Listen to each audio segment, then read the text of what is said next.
Welcome to another episode of Behind the Dreamers. I'm Jennifer Loading, and we are talking to the achievers, the creators, the magic makers, and the dreamers. These are our friends, these are your friends, and they are living the extraordinary. Today's episode is brought to you by Walt Mills Photography. If you are a creator needing post-production, consultation, or promotion, Walt Mills is your guy. Whether short films, YouTube production, photography work, or a new headshot, he can help you find a solution to match your needs. To learn more about Walt and his work, go to photosbywalt.com.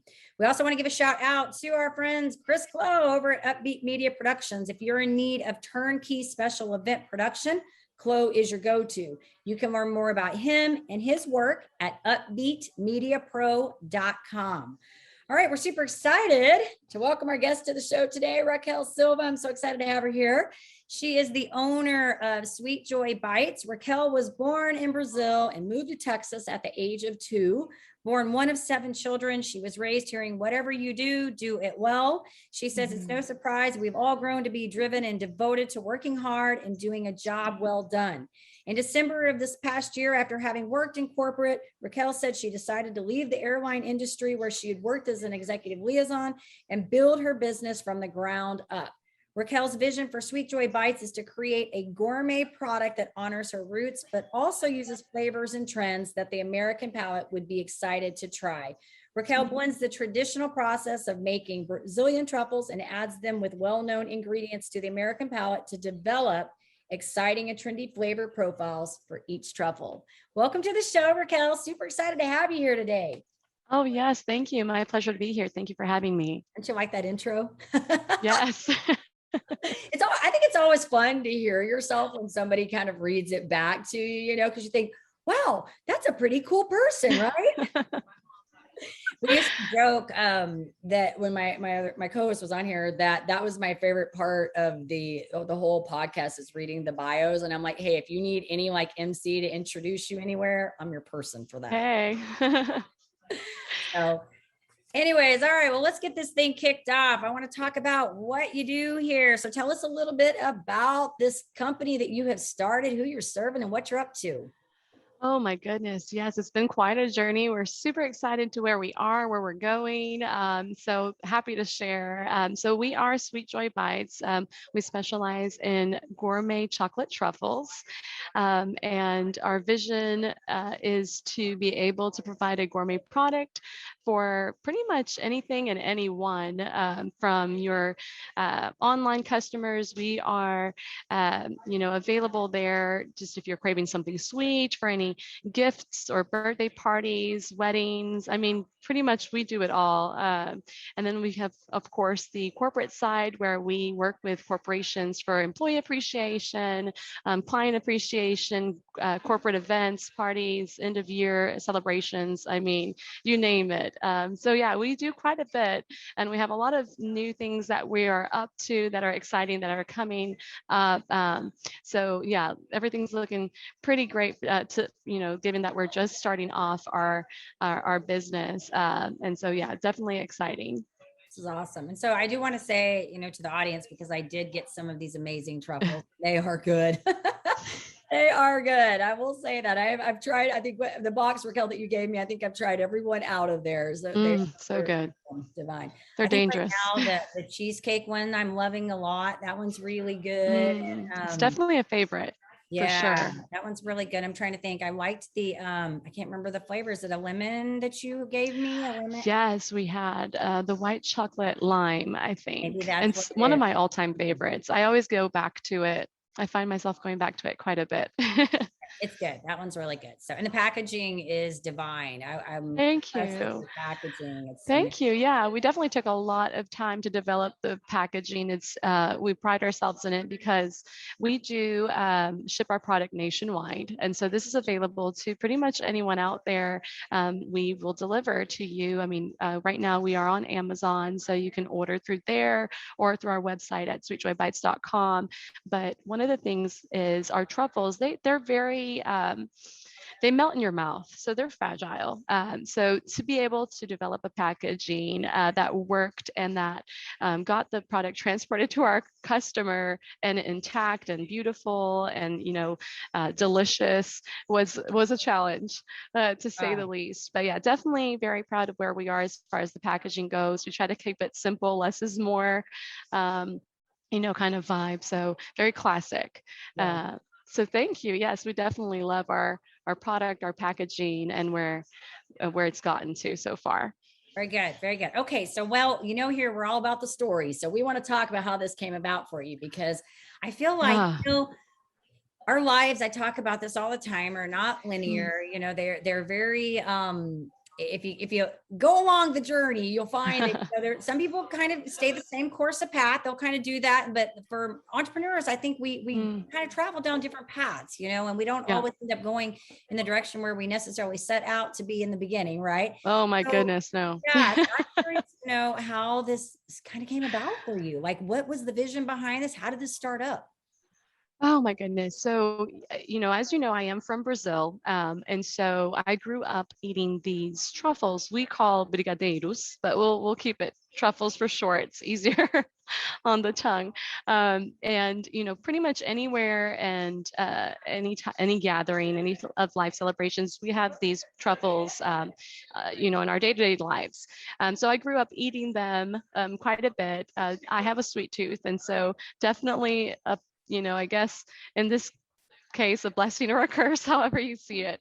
And once I decided to take it on, my best friend played a major role in it. She was my number one fan, supporter. And, from the get-go, she's like, Raquel, you have something here. You really got to take this on and run with it. So after a while, as you mentioned, I worked in the corporate world for pretty much my entire life with customer service and all of that. Loved my job working in the airline industry, but I had to make a choice, right? I had to make a choice to take this new journey and give it a shot, give it everything I had, or continue down the corporate world. And I decided to give it a shot. So I took the truffles, and I thrive on feedback. I think that's very important if you are giving yourself an opportunity to present the world with something, to be able to take on feedback. It's important, right? So I reached out to everyone and anyone, and I had a connection in the restaurant business. There was this chef that was very kind to take on my product and give me some feedback, and that is gold. It's gold when someone that has so much experience and knowledge to be able to tell you, hey, you got something here, I would do this or that. So one day I went to his kitchen, and I'm presenting the product to him. He's giving me all this amazing feedback, and in walks this gentleman. And little did I know, long story short, was talking to the CEO of a major corporate restaurant chain, Fogo. It's a Brazilian steakhouse, and they were interested in carrying my product. And this is pre-pandemic, okay?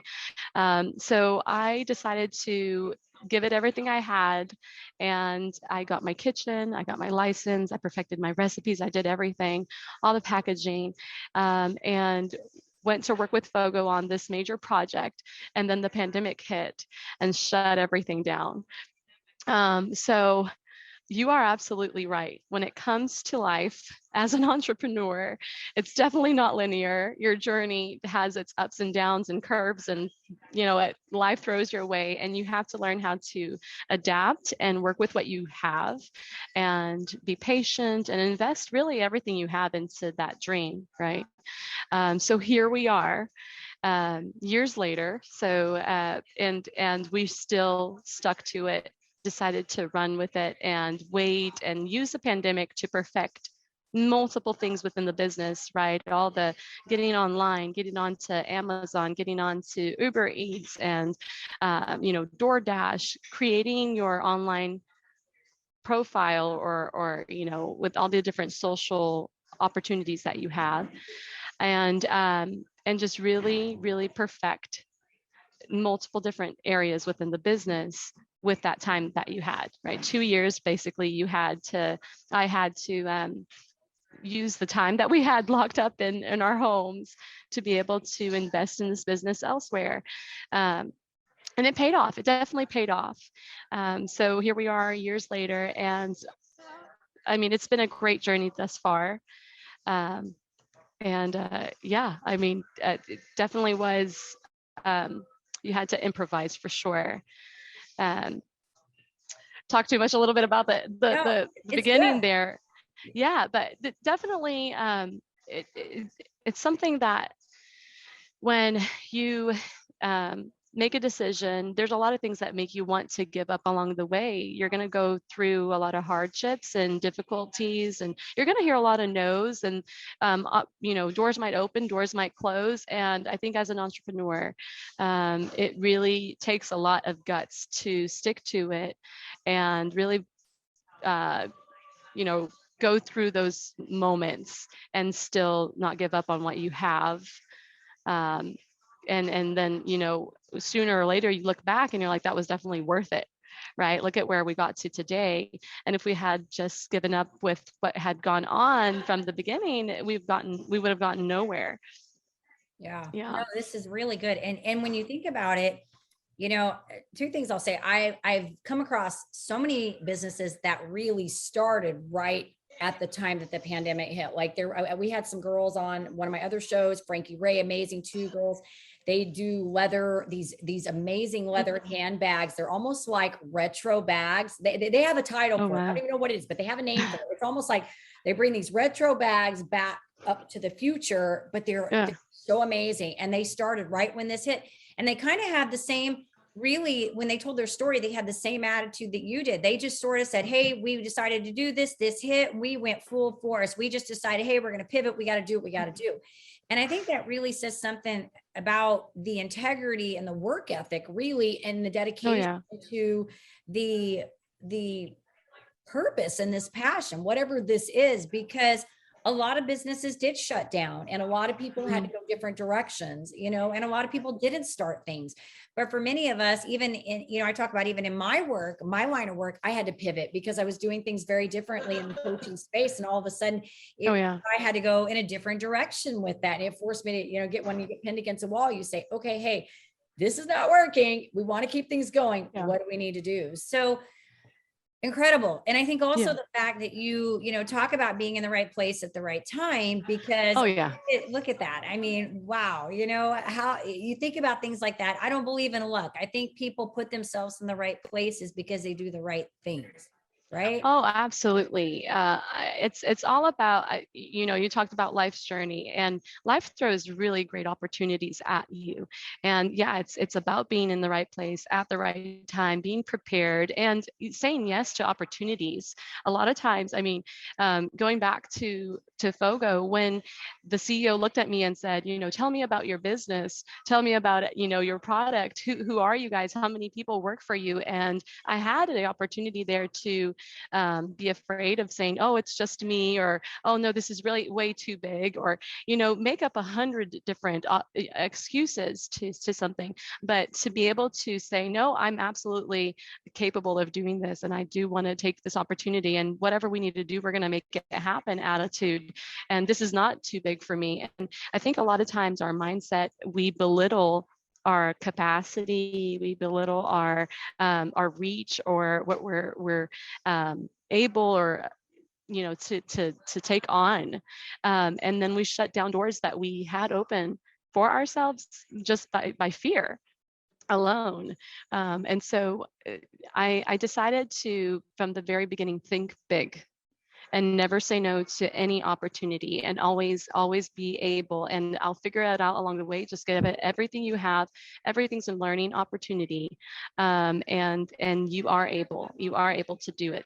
And I think, of course, having a good product, not ever compromising on your quality, your ingredients, your, whatever it is that you do, like my father would say, do it well, right? And that alone is, that's already a win, right? For whatever it is that you're doing. And then from there, just take everything as a learning opportunity and run with it. I mean, gosh, I've heard multiple stories from other entrepreneur friends of mine, where in the beginning it was a wreck. Sure. Things, as far as packaging, for example, the first packages that I sent over, we sent it all over the US, to New York, to, Colorado, to Florida. And my friends would record my product arriving, opening the packaging. It was a disaster. I'm like, oh my God, what am I going to do? And so, just not being afraid to fail. Fail is not necessarily a bad thing. It comes with great, opportunity to perfect and to better yourself, your product, your company, whatever. It's Yep. always a good opportunity. Ooh, mic drop. Yeah. Absolutely. I think accepting failure as part of your process is probably, I want to say, maybe the single-handedly most important thing that you can take on when you embark on this journey, because I think so many people, and I've worked with so many, starting out entrepreneurs when I was building teams, and, really we would have to have this whole conversation about this whole commitment phase of, hey, you're excited right now. You're going to hit a pothole. When you hit the pothole, you're going to have to make a decision. Are you going to stop and blame other people for your inability to get where you need to be? Or are you going to recommit and recognize that you need something more to learn, And so super important. I think when you get to the place where you just assume that, it really takes the fear out, because you just know, hey, I'm going to screw up. I'm going to mess up. And it's okay. It's okay. Oh, yeah. It's like I tell people all the time, even when things like, with the podcast, and we have things that don't go our way, I don't care about the little things. If we say stupid things, I laugh about it. I used to spend hours going through my podcast and criticizing all the things I would say on the show. Oh, yeah. Why did I say that? Why did I do that? Now I just have to laugh at it. I'm like, oh, there she goes. I used to make a joke out of how I would say awesome all the time. Like that was like my word, awesome, awesome, awesome.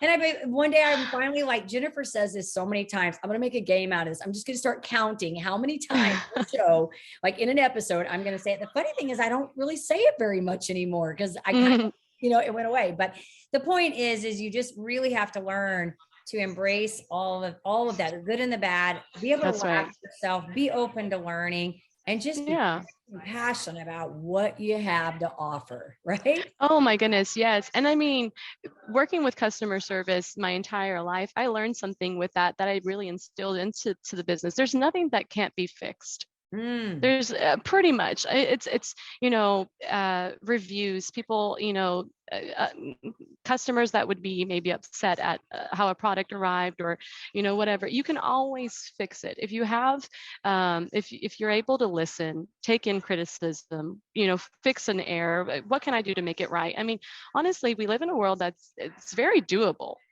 I think it's hard for businesses if you have a closed mindset of like, no, or whatever. But if you sit down and you listen to a customer, and you hear them out and you fix it, I mean, they're happy. At the end of the day, they'll probably come back. And I remember this one instance with a box of chocolate that I sent to a lady, and she forgot it in her mailbox. We sent her a message saying, "Oh, it looks like your truffles arrived," but no acknowledgement. And then a week later, she responds, "Oh my goodness, my truffles were in my my mailbox for a week, and they're horrible." And well, I had the decision there. I could have said, "Well, we messaged you, we let you know they arrived, we delivered the product. There was no error on my end." But I was like, "Oh my goodness, that's horrible. What can we do to make it right? What can we do to fix it? Oh, I would like a refund." And I'm like, "Oh, I'll do one better. I'll send you a refund, and I'll send you a new box of chocolates." And so it's all about what do you want your company to represent? What do you want your customer or your clientele to be, how they want to feel about you, or what they want to say about you? Because really you have the opportunity to win customers for life, depending on how you go about it, whatever it is that you sell or do, right? So yeah, I mean, definitely a bonus to have worked in that industry for so long. You just gave me chills. That was so good. It's so good. And it's so important. People don't understand that. I mean, to make that decision, that call, that story you just told, to make that call, because so many people, it would have been easy to say exactly that. We emailed you, we told you they were there. That's not our problem. You left them in the mailbox, and you made a choice to say, I'm going to take this one on. It's not my problem, but I'm going to take it on because I want to keep this client. She went on to acknowledge when she got the truffles. Oh my God, these were amazing. Write me an amazing review and be a returning customer. Exactly. I mean, it's a no-brainer. Energy well spent. Energy well spent. That's all I'm gonna say.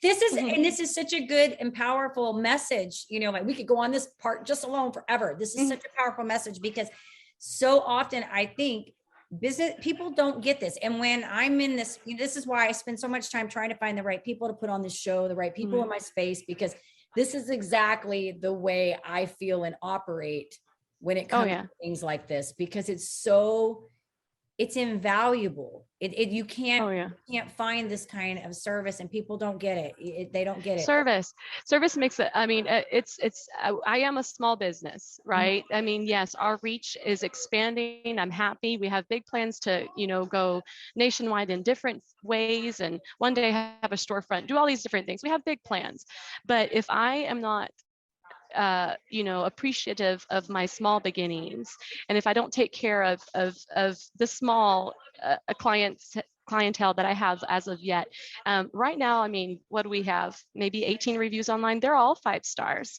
Does that mean that every single one of them was a perfect experience and that nothing went wrong? Absolutely not. But what did we do between the time they ordered to the time they got the product to after, that made the difference, that made them want to get online and write a review for you, and that it would be 5 stars. One day I might not have 200 5-star ratings. I might have, but every single one of them, you can bet yourself that I will go in and figure out what we did, what we could have done better, and so feedback and, being able to follow up with your clients, you really valuing them, because they will make you who you will be, when you're big, right? From the get-go. I mean, that's definitely something I'm very, very passionate about, for sure. Good stuff. So tell us about your flavors. How many do you have right now? And are you working on any new ones? Oh, always. I really am passionate about what I do. And I love creating different flavor profiles in the kitchen. As of right now, we have over 25 different flavors and counting. I'm always up for a challenge on, right now we have flavors such as like raspberry lemon tart, guava cheesecake, orange pistachio that has an actual orange candid pill in the center of it. And so you're going to find that a lot of our flavors are different. We were inspired by, the American palate, desserts in general that you go out and you try and you're like, oh, this is amazing. You can bet yourself I'll be trying to make a truffle out of something that I like, for sure. So yeah, definitely a lot of different flavors. Our customers have a lot of variety to choose from. Very cool. What are your top sellers? What are the ones that you feel like really? So they change from time to time.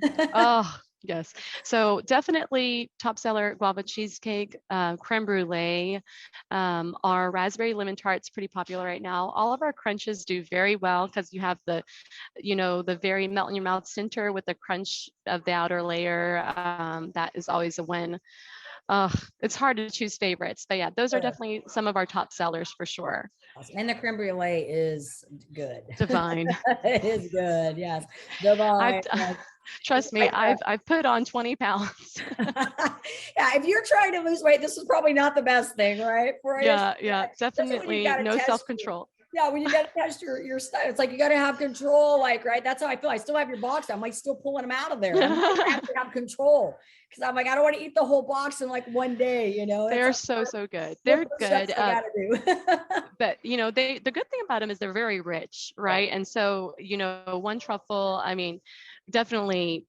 It gives you that, okay, I'm good for a little while, and then it definitely go back for more, for sure, because they're addicting. But yeah, our flavors are, I love them. I love our flavors. That's awesome. Well, you've talked about a lot of things today, and I kind of want to come back to the challenges because I want to kind of talk about this. We talked a lot about a lot of stuff today, which has been really good. Because as you've said, kind of throughout this, being an entrepreneur, there's the challenges we go through, and you talked about starting in the pandemic and having to pivot. Any other things that you would like to offer that, you maybe feel like was something that you had to work through to make this come together, besides this big one, getting through, obviously, this big 2 years of change we had in our whole world? but anything else as an entrepreneur, something that you feel like, hey, this was something maybe I had to learn, I had to do differently, think differently, navigate? Yeah, I think that really, first of all, your mindset. We talked a little bit about that already, and it is discouraging when you go through the hard moments.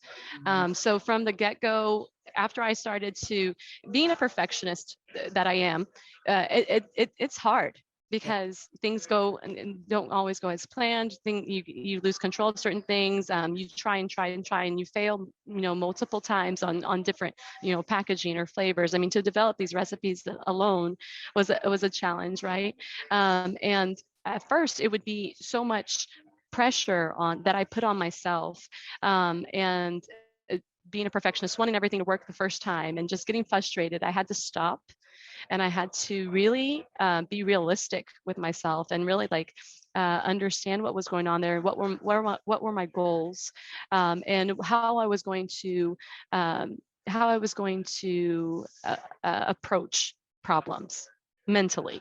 Okay, because if not, you're gonna lose yourself, and you're gonna be unhappy. And what's the whole point of being an entrepreneur? Is doing what you love, taking something on that represents you as a person, and you just have passion for it, right? And if you're not careful enough, you lose that passion, and then you're in a place that oh, you hear all the time, oh, I left my 5 to 9 to do my own thing that I love, and now I work 24/7. And who wants to work 24/7 doing something that frustrates them, right? So mindset for me was definitely something I had to overcome.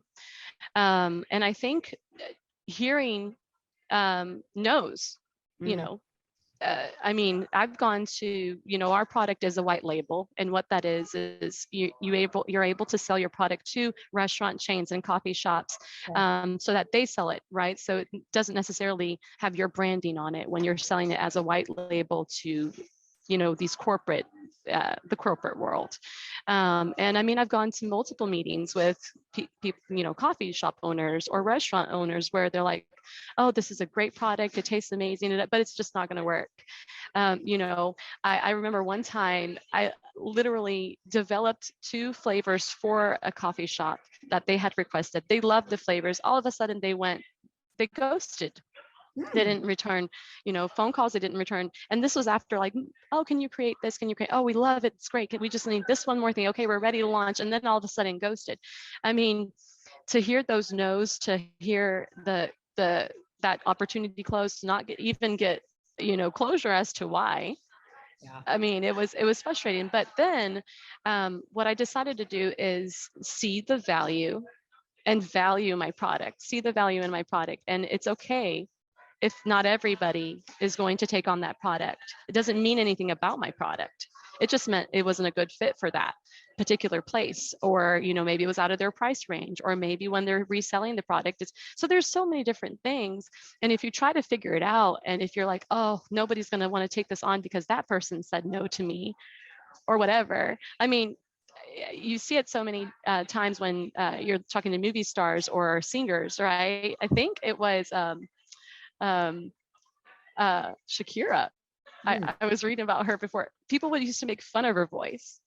Really? Right? Wow. Yeah, people used to make fun of her voice, but she didn't want to let that influence what she thought about herself and what she was able to do, and her gift that she was given. And look at her today, right? So if we aren't able to take no's, if we limit ourselves with our own minds and kind of do all that, you're not going to go really far.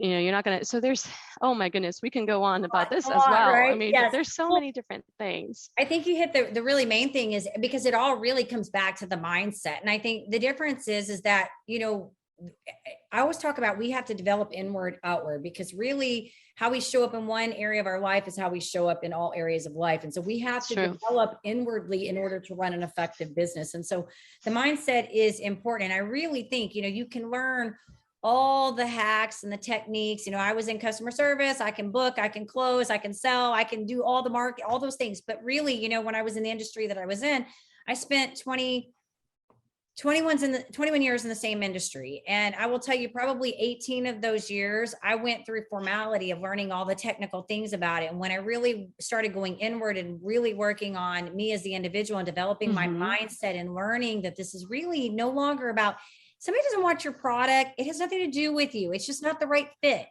No, yeah. You know, and you learn all these things that now it takes away the rejection becomes less impactful. It Yes. becomes less about you. It now becomes, you recognize that you have something great. It just means it Don't wasn't take it for personal. them. It Yeah. wasn't for them, right? Yeah. So I think really it's developing you as the human and the individual that makes this come about. And I really, your energy and your passion for this, it's amazing to me. And whatever your parents Thank did you. raising you, I think it's paying off. That's all I'm gonna say. Because you've got a lot of Thank great you. tenacity and grit and just really this right headspace for going through this. But I will say, coming from, you know, corporate to entrepreneur, it is a different headspace.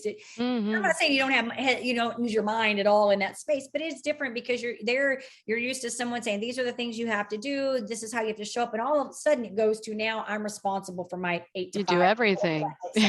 And you wear all the hats, right? You become Yeah. the CEO, the marketer, the seller, you know, Everything. the preparer, the packager, the buyer, you're doing all the hats, you know, but you're doing the right thing. And I love your attitude in this and your energy. I just think it's amazing. I'm excited to see where this develops, like how this, you know, goes the next year forward with you. Oh yeah. Oh, absolutely. We are as well. Great things. Okay. So I got to ask you my fun question. I love this one. It's my word question because I just think it's so much fun.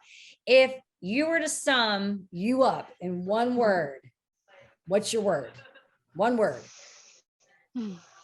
I think it would be driven. Driven. Yeah. Definitely driven. I love that word. Yeah, I love it. What were you going to add to that? I know you had something you wanted to say. Oh my goodness. Yeah. Well, I was going to say too, I know we were talking about, you know, what you think as far as our necessities and what you overcome or you know whatnot. I did want to add as well, one of the main things that really got me to where I am today, and that will definitely continue to shape how the company takes off in the future is you know, getting close to people that are good mentors for you and networking. If I could leave those two little nuggets for anyone out there that are, you know, either already has your own business or you're starting to thinking about opening up your own business and kind of going on that journey. It's a long one, but you know, if you really look around and see the people around you that are successful and what they do, and you know, and you kind of glue onto them and kind of take in everything they have to offer you. And then if you go out there, get your name out there and not be shy to make new relationships and just, you know, hand out your business card and be really passionate about what you're offering. You know, I go to networking events almost on a weekly basis to meet new people. That's exactly how we met. Yeah. And to be able to bring your product, have people try your product, put a face to the product and all that. Those two things really do open up a lot of doors for people, for sure. Sharing that. I didn't even have to ask that question because you answered it for me before I even said that. So thank you. No, I think that's great advice. I would agree with you on that 100%. You know, I always say if you're stuck in your business at any point, it probably means that you need to meet somebody else. Somebody else needs to open. And generally, I find that, you know, in my own world, when I'm struggling, maybe I'm, you know, not feeling like things are going quite as smoothly as I'd like them, or I'm just not moving quite in the direction. It usually means I'm not talking to enough people. I need to get out the door. I need to start getting more people because I get ideas. And sometimes somebody in the industry will say something to me. It has nothing to do with my business line, but they say something to me that sparks an idea. And then I go home and I'm like, never quite thought of it like that, or never really, you know, quite thought of that. Oh my goodness. Yeah. And you're always going to reap the benefit of someone remembering who you are and saying, I know a girl that does this, or I know a guy that does this, and reach back out to you, or, hey, I want to introduce you to someone. I mean, oh my goodness, the possibilities are endless when it comes to networking. Definitely a must-have for any business owner. I agree with you. Okay, well, this has been awesome, Raquel. You're amazing. I want to do some fun questions before we end Oh, this let's do show. it. I feel like you and I could talk forever and ever, and our people are just going to get like tired of hearing us at some point. But you have some great words of wisdom, and I think you're doing Thank you. incredible things. Like I said, I'm excited to see where all this goes. But we got to do some rapid fire here. Yes, So, let's do super it. fun, not serious questions, right? Okay. My favorite part of the show, because I find out a lot of fun things about people in this part, So, all right, let's do this. Okay. Favorite guilty pleasure besides your amazing truffles? She's like truffle one, truffle two, truffle three. Oh my goodness. Let's see. I love cheesecake. Me too. Oh my goodness. I love going to Cheesecake Factory and trying all this. I can eat a whole piece all by myself. Do you like just cheesecake by itself, or do you like it with like fruit on it, or My favorite is the recess one. I love peanut butter. I love peanut So butter. good. Chocolate. Can you eat it? Can you eat peanut butter out of the jar? Like I about almost daily have to have a spoon of peanut butter. Yes. I was really serious on my fitness journey a while back. Definitely not there anymore. I need to get back. But my guilty pleasure when I was, being fit would be like to eat the peanut butter by the spoon, so much so that my trainer was like, okay, Raquel, we need to get you off the peanut butter. It's now too heavy because you're eating too much of it. But yeah, too much of it. Yeah, it's good, too much of it after a while, because there's, and it's healthy fat, but too much of anything, like too much fat, in a period of time can be too much. But I'm the same way. I buy the natural peanut butter. You have to like stir it, put it in the stir fridge. it with a little, yeah. But I can stir totally, and then I'll be like, I need one more. Like get a new spoon, stick it back on the peanut so butter, good. One more. Love peanut butter. Yes, that's fun. All right, favorite destination spot that you've traveled to? Oh, this is an easy one for me. Thailand. We went to Japan and then to Thailand. The best food. Oh my God, it's so beautiful. The water is like crystal clear. The people are amazing. I mean, everything about it. We had a lot of fun, and I want to go back. It's definitely worth the long the long flight for sure. Yeah. And how long is the flight to get there from here? I think it was a total of 23 hours with flying, here to Japan and then from Japan to Thailand. Okay. Yeah. You're was pretty much having a sleepover on the flight. I remember on the flight, we would watch movies, eat, sleep, wake up and still not there. Like watch movie again. Oh my God, it's still not there. Longer? Oh, it was long. Definitely don't do it with kids. But if you're going out with your girlfriends or significant other, definitely worth the trip. Gotcha. All right, favorite or not favorite, let's do this. First concert you ever attended? First concert was U2 concert. Wouldn't have been any other way. Big fan. And Muse opened up for them when they were nobodies at then. And I was like, oh my God, who's this? Who are these guys? They're amazing. It was a lot of fun. I loved it. Muse, and I still have a U2 album at my house. They never get old. Yeah, they're amazing. I love their music. Yeah, awesome. Very cool. All right. And then, I want to ask this question. This will be fun. If you could be any superhero or character for a day, what would you pick? My goodness. Yeah. I mean, I'm tempted to say Catwoman just because she's so awesome. I like it. Yeah. I haven't asked this question. I'm not even I'm a dog girl, but no. Hey, I'll be Catwoman any day if you look that good. Yeah. I'm thinking about Michelle Pfeiffer right now in one of the old Batman movies. Isn't she like the Catwoman in like one of the older ones or something? So yeah. They make her so like she's like, I'm cat, Yeah. Oh yeah. Catwoman. I haven't asked. She's got something going on. Yeah, I haven't asked this question in a while, and every once in a while I like to ask it because I just think it's kind of fun. It's like, what would you pick if you had to be? I'm curious who you would pick. You would make a great Catwoman. I actually picked I forgot who she is now. She's in one of the Marvels. The one that could fly. Yes. Was she the evil one? No, she's my. No? I'm like, I can picture her, but all of a sudden I can't think of her name now. I've said it before. Well, all the Marvel women are amazing. This one, I think she flies. It's all she does. She does superpowers. I don't know what, but anyways, somebody asked me that one day and I spit it off just like that. But hey, flying is amazing. Do what? Flying is fun.